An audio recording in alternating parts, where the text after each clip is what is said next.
So breaking news on the Israel and U.S. military strikes on Iran. Deep and major coordinated strikes, Operation Epic Fury on the U.S. side, Operation Roaring Lion from Israel. The pre-dawn waves have hit military sites, missile bases, nuclear facilities around Fordo, Natanz, Isfahan, and especially leadership compounds in Tehran and beyond. This video will be focused on the explosive strikes on Iran's IADs, their integrated air defense systems for you acronym lovers.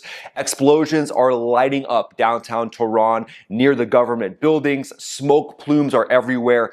Air raid sirens are going off nationwide, obviously the death throes of the Iranian regime. But in this one, we'll be breaking down exactly how the US and Israel took down the integrated air defenses of Iran to basically now strike with impunity and chop the head off the snake of that evil regime. President Trump dropped on Truth Social saying a massive and ongoing military operation to wipe out missiles, nuclear threats, and regime capabilities.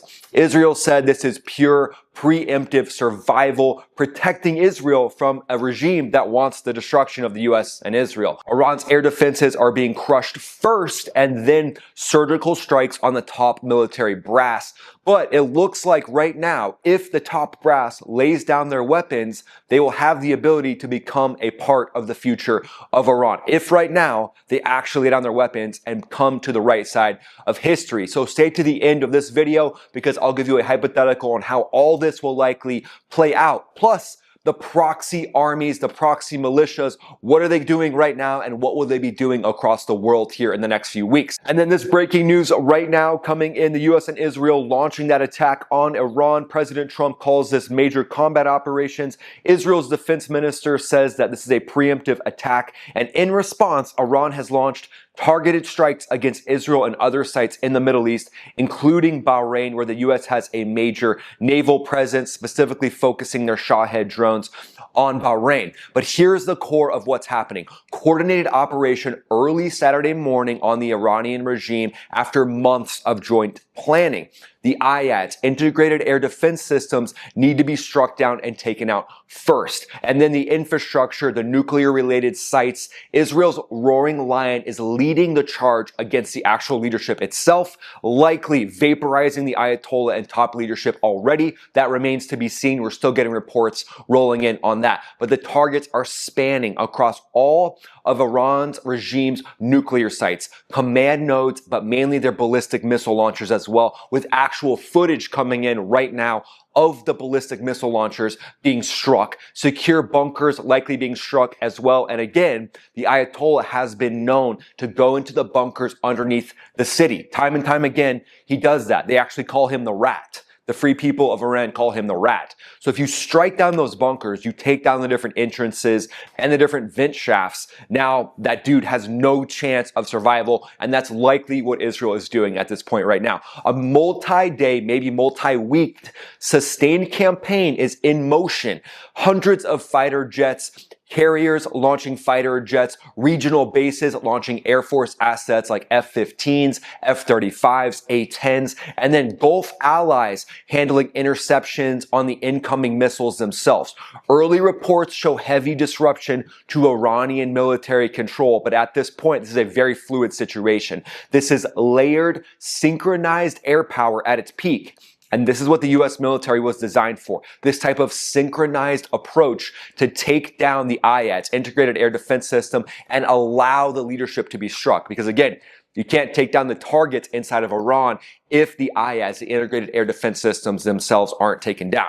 This is essentially straight out of Independence Day, a coordinated assault hitting every critical point of the Iranian regime. That's the main goal. Iran's IADs, that's the main obstacle. It's a patchwork of S-300s, Bavar 373s, Gadir radars, and then shorter range SAMs. But this was already heavily damaged in June of 2025 during the 12-day war, but Iran had a lot of time to build it back up. They've been trying to rebuild every single day, also using Chinese hardware. Likely China inserted a lot of different radar systems that they claim could take down stealth assets. Remains to be seen, but again, that is not a small obstacle, and there's no easy day. you can't discount the enemy. Iran's been rebuilding this for months. So now at this point, it's all on the coalition to take down this patchwork of integrated air defenses. And likely the way that that happens is first starting with Tomahawk missiles flying from submarines, flying off of the different destroyers, and then teaming that up with cruise missiles launching off of B-52s. This is likely one of the main ways that the integrated air defense systems were targeted, the IADs, striking down the different assets along the coast that would be trying to shoot down stealth assets, shoot down fourth generation fighters. So the way that this goes is likely cyber attacks happen first.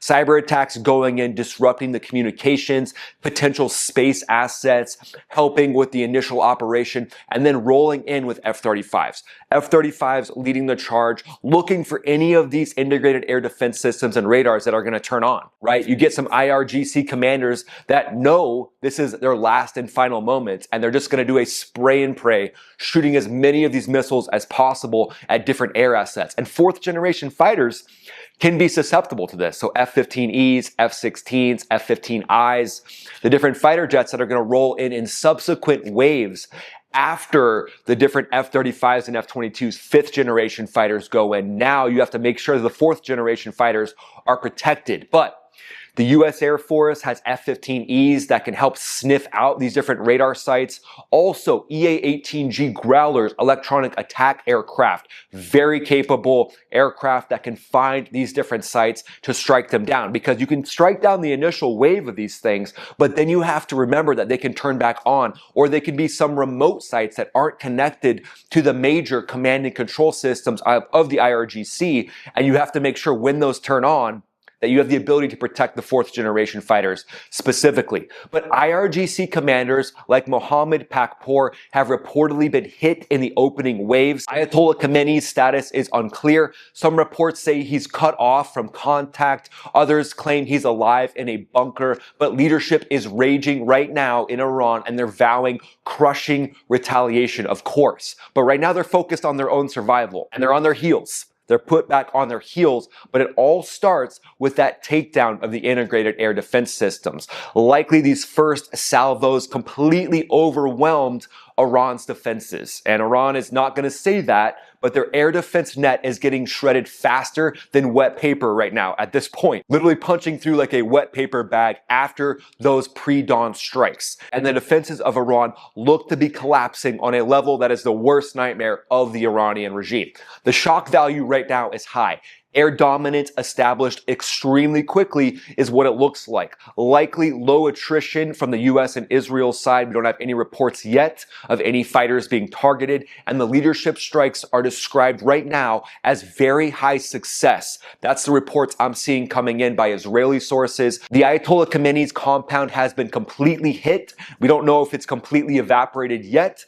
Pezeshkian, the president of Iran, is targeted as well, so he could be gone also. Of course, Iran is going to put this out. We don't know the validity of it, but the state media of Iran is saying that 50 girls have been killed at a school. We don't know the source of that, but again, Iran is going to put this out for weeks. So I'm just letting you all know that the Iranian propaganda machine is going to go into full overdrive, and they're going to try to say that it's all civilians being hit. Now, again, in warfare, things can happen like this, so we don't know the exact validity of this claim. Also, Iran putting C2, command and control, IRGC headquarters, using civilians as shields is definitely a possibility as well. The airspace in the region has been shut down. President Trump and all of America literally calling for the Iranians to overthrow the regime right now. The U.S. is leading with carrier groups, the USS Gerald R. Ford. Again, that one is loaded to the teeth with F-18s, EA-18G Growlers, and also USS Abraham Lincoln has F-35s and F-18s.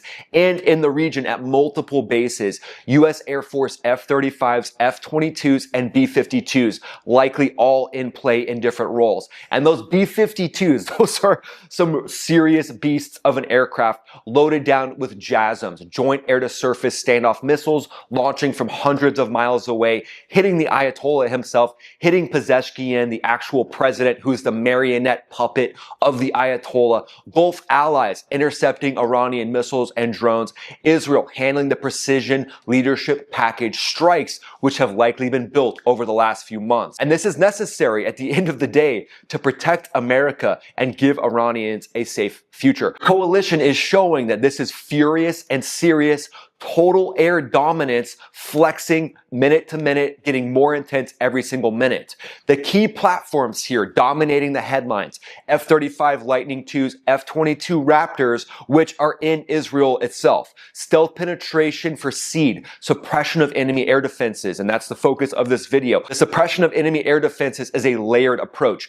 B-52s delivering standoff JDAMs, cruise missiles, Tomahawk salvos from naval assets hitting fixed sites. Israel specifically using that F-35I Adir for deep surgical work.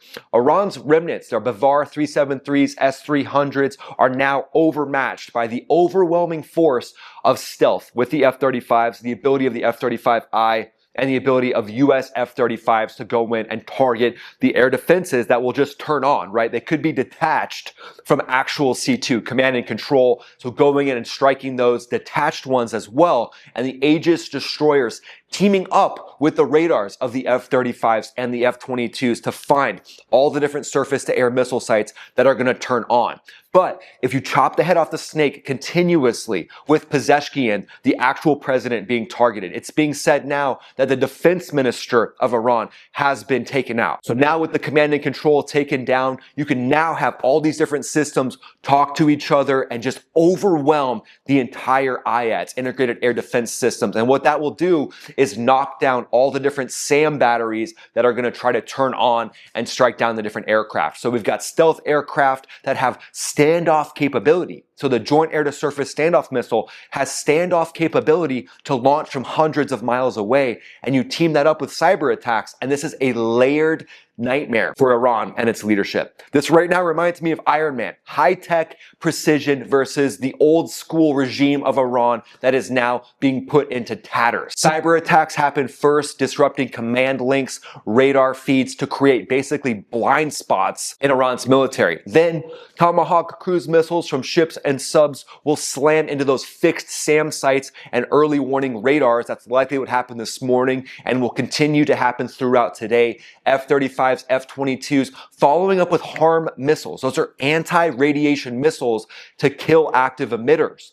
Electronic warfare jamming the Gadir networks, covert loitering munitions. Tomahawk missiles can now go up and loiter and use AI to strike down the different IAD sites. They could be hovering over those sites waiting for them to turn on, and then advanced drones. So think even Anduril Fury drones, Shield AI X-Bat drones could be involved, or even legacy MQ-9 Reapers, RQ-4 Global Hawks is sitting up there watching, the eyes in the sky, ready to pass intel to the F-22s, the F-35s, and the B-52s to take out key command nodes on the ground.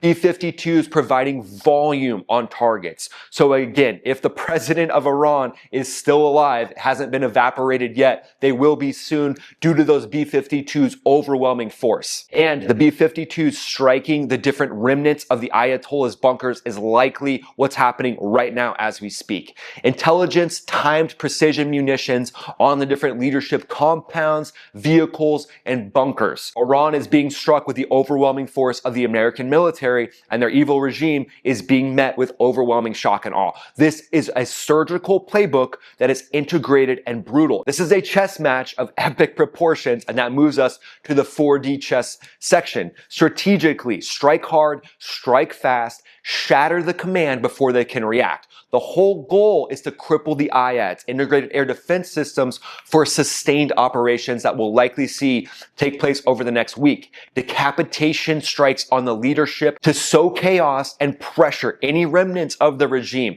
any top leaders of the IRGC and army, to let them know that they have no chance and they have to now become a part of the future of Iran. It looks like there's an off-ramp for them. Top generals now have an off-ramp.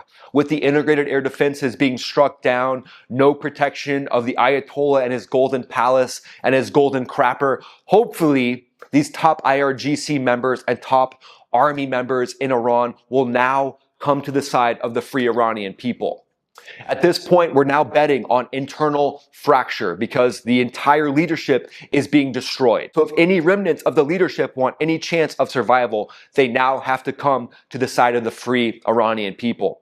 At this point, Israel and the US want these threats gone for good. Iran's play, though, is going to be proxies and asymmetric hits, likely trying to activate their proxies right now as we speak. But they've lost their covert cover. They've lost their ability to protect the regime and direct those proxies in Iran.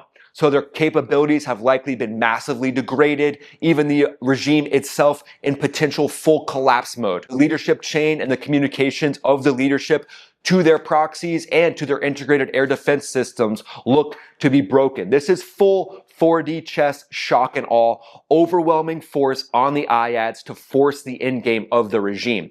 So let's move to a hypothetical situation of what we could see play out over the next week or so. So leadership decapitation will likely be confirmed if it hasn't been already by the time of this video being released. Likely Khamenei and key IRGC top leaders are likely gone. At this point, a power vacuum will potentially trigger some sort of infighting if the people of Iran now step up and start to take back their government. That infighting will likely not last very long, but we'll likely see street protests erupt in Tehran as they start to take down the IRGC members who have been slaying the population in Iran for the last few months.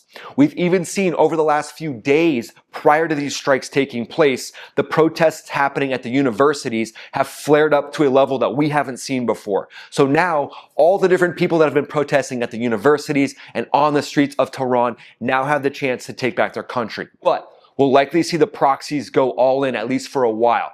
Hezbollah will potentially unleash thousands of rockets. Houthis might even try to help mine the Straits of Hormuz. And the US is calling on China to help keep Iran from shutting down the Straits of Hormuz. They're basically saying, hey, China, step in if you want to keep the flow of oil flowing to China, because China is the #1 buyer of the oil from the Iranian regime. So the US is saying, hey, China, if you want to keep that oil flowing, come in and help us keep the Straits of Hormuz open. Iraqi militias will likely start to swarm US bases in the area.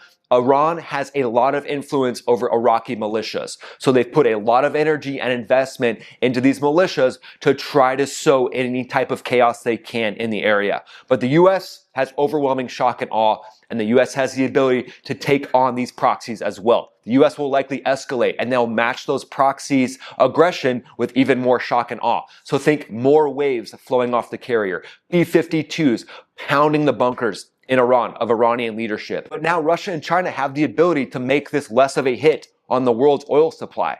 They could quietly resupply Iran in the background, or they could step into the future, the inevitability of what's going to happen, and help keep the Straits of Hormuz open. At this point, Iran is going to do everything they can to try to sow chaos in the world. So wrapping this all up, the US and Israel are executing this textbook takedown of the IADs. The IADs have likely fully been crushed at this point and will be for the next few days and weeks. Cyber attacks, Tomahawk missiles, F-35s, F-22s, B-52s, leadership under heavy surgical fire right now. Retaliation hitting Gulf bases in Israel, but the coalition's air edge is massive.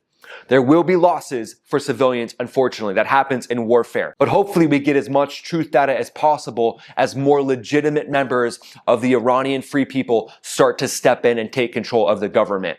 Regime change hopefully happens here soon. President Netanyahu of Israel is saying that they're going to keep going until everything is complete. This is evolving by the hour. Proxies could be lighting up around the globe. I'll keep you posted as this develops. I wanted this video to focus on the integrated air defenses and how that's being taken down. And I'll keep you posted. Multiple videos coming out daily. Thanks so much for watching, guys. Follow me on X. Follow me on Instagram. More breaking updates there. And if you want to see me do a live every week, join the Max Ready Room. There's a link in the description. And obviously right now, all the lives will be focused on Iran. So join the Max Ready Room. Click the link in the description. I'll see you guys there. This is Ryan, also known as Max Afterburner, signing off.